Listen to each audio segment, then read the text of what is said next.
Greatness is often imagined as something dramatic and rare, a destiny reserved for a chosen few, but Stoicism quietly dismantles that myth and replaces it with something far more empowering. Greatness is not an event, it is a way of being. It is not a gift from fate, but a disciplined relationship with reality. And if you are willing to shape your character with intention, then you are not waiting to become great. You are actively building it. The Stoics believe that a powerful life is not measured by fame, wealth, or applause, but by the strength of one's character under pressure. And when you internalize this standard, your entire definition of success transforms. Instead of chasing admiration, you begin cultivating integrity. Instead of obsessing over outcomes, you refine your actions. Instead of fearing hardship, you welcome it as training. If you are destined for greatness in the Stoic sense, it is because you choose daily to align your thoughts and behaviors with principles that cannot be shaken by external chaos. The first Stoic principle that transforms your life is the dichotomy of control. At the heart of Stoicism lies a simple but revolutionary insight. Some things are within your control, and some things are not. Within your control are your judgments, your choices, your intentions, your effort, your character. Outside your control are other people's opinions, economic shifts, sudden misfortune, aging, the past, and the future. Most anxiety, frustration, jealousy, and anger arise from confusing these categories. When you try to control what does not belong to you, you exhaust yourself. When you neglect what does belong to you, you weaken yourself. Greatness begins the moment you separate the two with brutal honesty.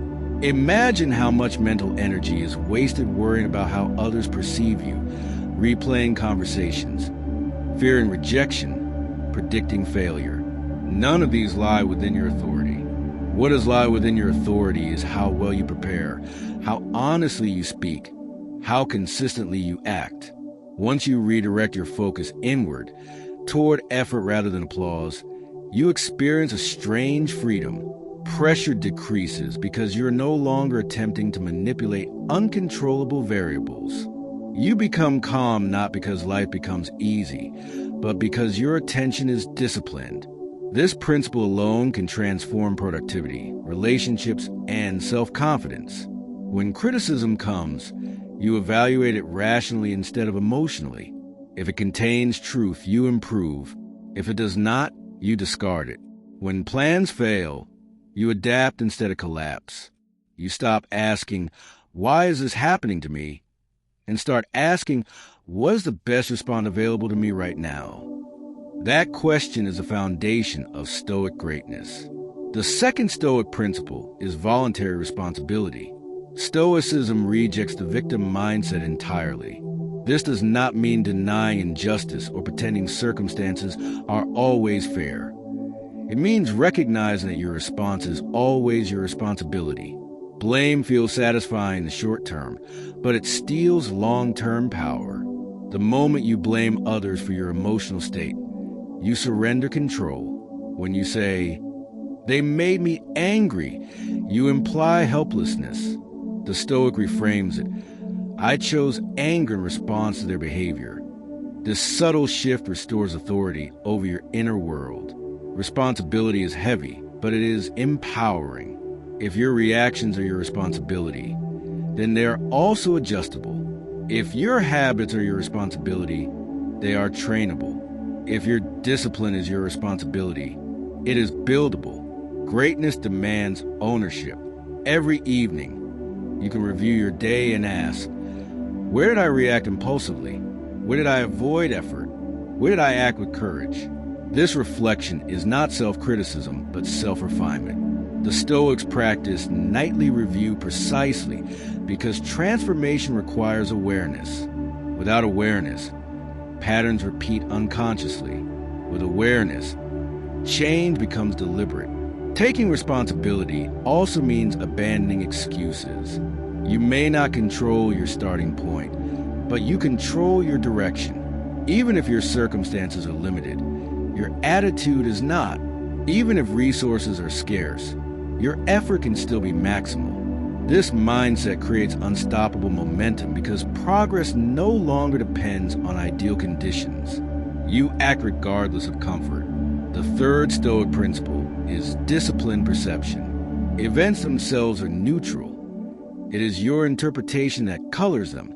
Failure can be humiliation or education. Rejection can be devastation or redirection. Criticism can be attack or guidance.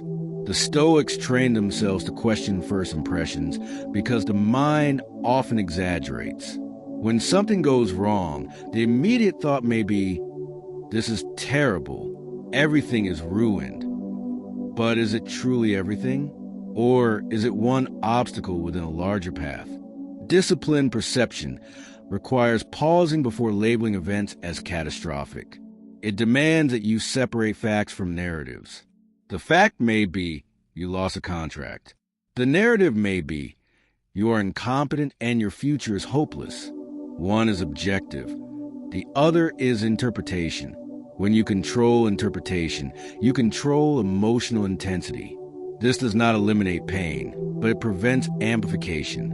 Greatness requires mental stability, and mental stability depends on perception. If every setback feels like an identity threat, you will avoid risks and shrink your ambitions. If setbacks feel like data, you remain courageous. Over time, you begin to see obstacles as training. A delayed opportunity strengthens patience. A difficult conversation strengthens composure. A demanding workload strengthens discipline. This reframing is not naive optimism. It is strategic realism. Life includes adversity. You can either treat it as punishment or as preparation. The Stoic chooses preparation. The fourth principle is voluntary discomfort and resilience training. Modern life encourages comfort at every turn, instant gratification, constant entertainment, minimal resistance. But comfort weakens resilience. The Stoics intentionally practiced small hardships to strengthen their tolerance for difficulty. They would fast occasionally, endure cold, or simplify their possessions, not to suffer, but to prove to themselves that they could function without luxury. When you voluntarily choose discomfort, you train your nervous system not to panic when involuntary discomfort arrives. For example, waking early when you would rather sleep builds discipline. Exercising when tired builds endurance. Speaking honestly when afraid builds courage. Each small act of chosen difficulty increases your capacity. Greatness is rarely built in dramatic moments. It is built in daily micro-decisions where you choose growth over ease. This principle also reduces fear of loss. When you practice functioning without certain comforts, you realize they are preferences, not necessities. This realization makes you less fragile. You appreciate good conditions without becoming dependent on them. Resilience grows not from wishing life were easier, but from proving repeatedly that you can handle difficulty. When you continue applying these 5 Stoic principles over months and years, something deeper begins to take shape. Your transformation moves beyond surface-level habits and begins restructuring your identity. You no longer practice Stoicism as a technique. You embody it as a mindset. The difference is profound. Techniques can be abandoned when motivation fades. Identity persists even when emotions fluctuate. And greatness, in the Stoic sense, is rooted in identity. Let us go deeper into how these principles compound over time and reshape your character. As you strengthen your understanding of control, you begin to notice how much quieter your mind becomes. Situations that once triggered anxiety now feel manageable. You stop chasing certainty about the future because you understand that certainty was never available to begin with. Instead, you build competence. And competence is far more stabilizing than certainty. When you trust your ability to adapt, uncertainty loses its intimidation. You no longer need guarantees. You need preparation. Preparation becomes your default state. You prepare your body through discipline. You prepare your mind through reflection. You prepare your character through deliberate action. And because of this preparation, you move through life with grounded confidence rather than fragile optimism. Responsibility, when practiced consistently, transforms your relationships in powerful ways. You stop expecting others to regulate your emotions. You stop demanding that circumstances align perfectly with your preferences. You understand that frustration is often the gap between expectation and reality. And instead of trying to bend reality, you adjust expectations. This makes you easier to work with, harder to offend, and more stable under pressure. People begin to notice the stability, not because you announce it, but because you demonstrate it. You become the person who does not panic when plans change, the person who listens before reacting, the person who corrects mistakes without defensiveness, the person who follows through. This reliability builds quiet influence, and influence rooted in steadiness is far more powerful than influence rooted in charisma alone. Disciplined perception also deepens over time. At first, reframing obstacles feels intentional and effortful. You must consciously remind yourself that events are neutral. But with repetition, this mental filter becomes automatic. You instinctively pause before judging. You question dramatic thoughts before believing them. You seek evidence before surrendering to fear. This pause is your power. In that pause, you create space between event and reaction. In that space, you choose who you will be. And the more often you choose deliberately, the stronger your self-trust becomes. Self-trust is one of the greatest rewards of Stoic living. It means knowing that regardless of outcome, you will respond with integrity. It means believing in your ability to remain rational when emotions surge. It means understanding that even if you fall short, you will correct yourself rather than collapse into shame. Voluntary discomfort continues to shape you in subtle but profound ways.